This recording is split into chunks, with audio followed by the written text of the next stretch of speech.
Okay, first thing that you have to do is to click on the Google Classroom. Then check. Number 2, check if there is an assignment to be accomplished that's given by your teacher. So in this case, we have a new assignment and it requires you to make a video.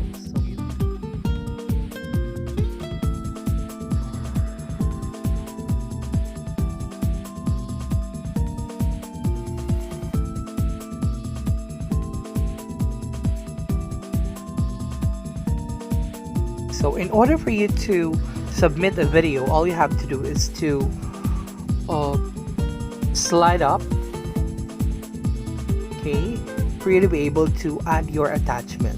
So since your teacher is asking you to submit a video, you just have to slide it up and look for the attachment, okay, or you may add your attachment. So we can click on add attachment. So after clicking add attachment, this will come up. Okay, so Drive, if you want to make use of Google Drive, or you may add a link, or you may submit a file that's already been done. Perhaps a video can also be considered, or a picture, or any file you want to submit. Or if you don't have stored files, you can make use of the photo or record a video.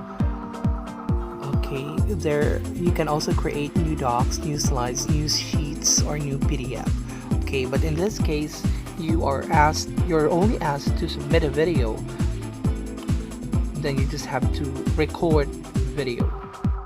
Once you're done doing your video or filming, once you're done filming or creating your video, then all you have to do is to click the check button or icon for that video to be uploaded on your Google Classroom, okay, as an attachment to be submitted.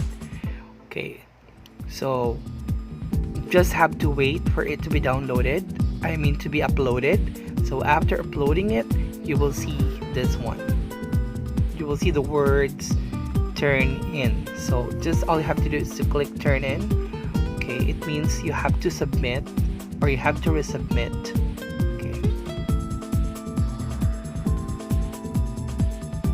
Once you see the word unsubmit, it means that your video has been forwarded or has been submitted to your teacher already. So in that case, the teacher will be able to see the material that you submitted through Google Classroom. So it's very simple. All you have to do is to just follow the steps that were given to you in this video. Thank you for watching.